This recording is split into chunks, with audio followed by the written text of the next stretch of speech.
Hello everyone, welcome back to my channel. Today in this video I would like to show you how to install YouTube app in your Android phone. So let's begin our video. First of all, you just need to connect the internet to your mobile and then open your Play Store.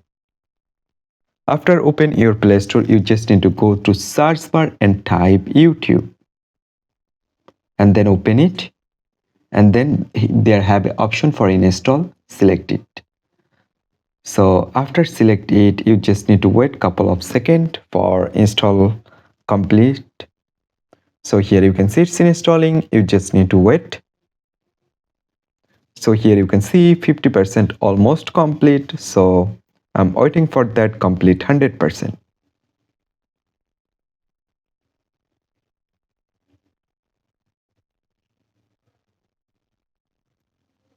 So here you can see it's 90% complete. Right now I'm waiting for complete 100%.